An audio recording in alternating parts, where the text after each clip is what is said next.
If you're thinking about moving to Washington, there's something a lot of buyers do that ends up costing them more than they expected. They focus almost entirely on the price of the house. And honestly, that makes sense at first. That's the number everyone looks at. That's the number the apps show you, and that's the number people compare. But the real cost of moving to Washington is about a lot more than the purchase price. And this is exactly where many relocation buyers get caught off guard. Because a home can look affordable on paper and still be the wrong move financially, logistically, and even emotionally once real life starts. So in this video, I want to walk you through the real cost of moving to Washington that nobody talks about. Not just the obvious costs, but the hidden ones, the lifestyle trade-offs, and the day-to-day expenses that can make a much bigger difference than people expect. And make sure you stay to the end, because the biggest cost for many buyers is not actually money, it's choosing the wrong location for the way that they live. So let's get into it. First, home price is only the starting point.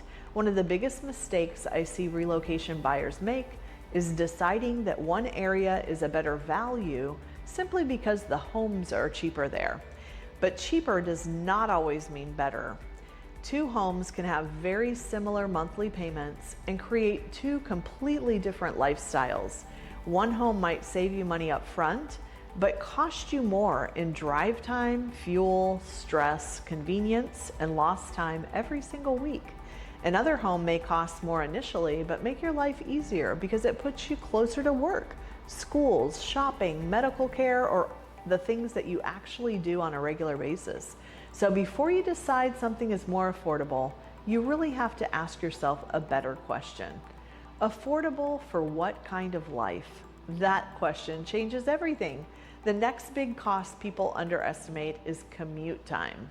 This one is huge. A lot of relocation buyers look farther out and think we can get more house for the money. And it's true, but sometimes you absolutely can, but what often gets missed is the true cost of being farther out.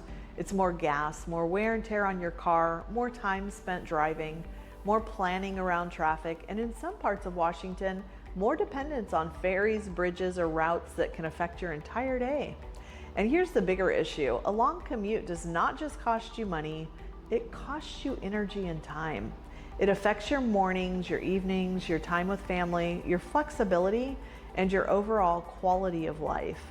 And that's why I always encourage relocation buyers to think about total lifestyle cost, not just total housing costs. Now let's talk about something else that surprises a lot of out-of-state buyers: utilities and maintenance. Washington is beautiful, but our climate comes with its own set of responsibilities as a homeowner.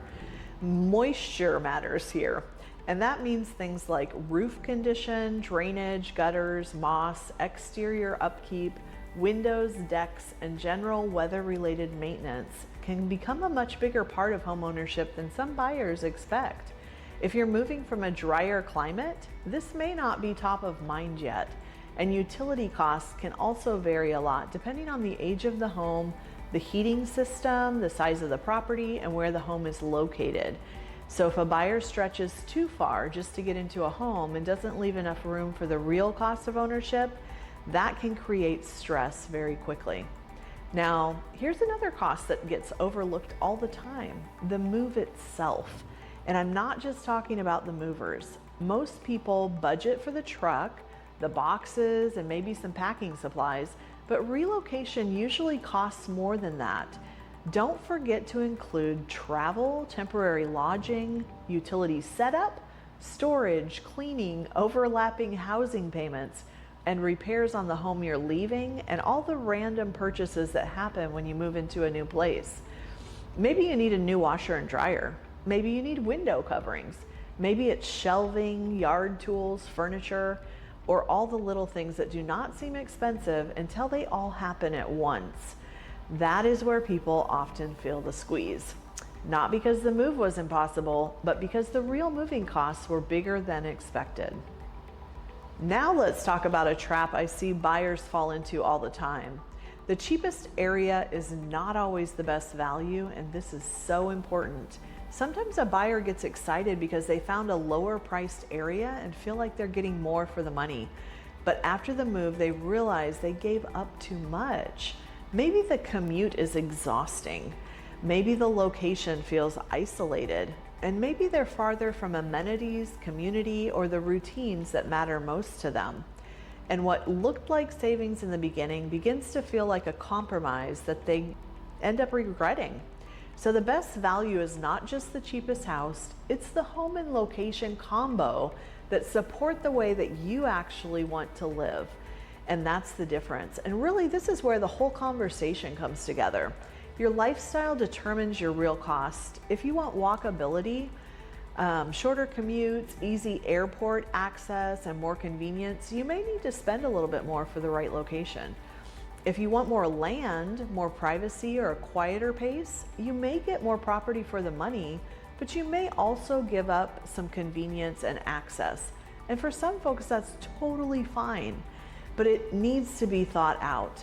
If you want waterfront living, a ferry-dependent lifestyle, or a very specific kind of community, there may be trade-offs that come with that too.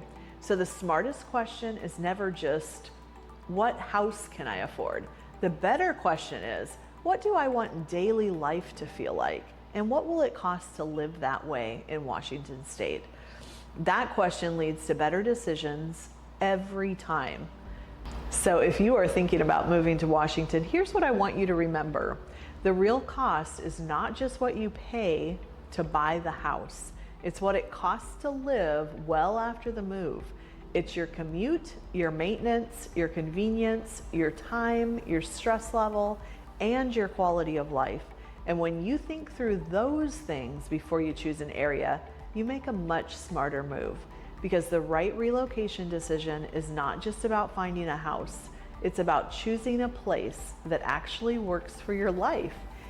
If you're planning to move to Washington, start with the lifestyle first. The right home usually becomes much easier to identify from there.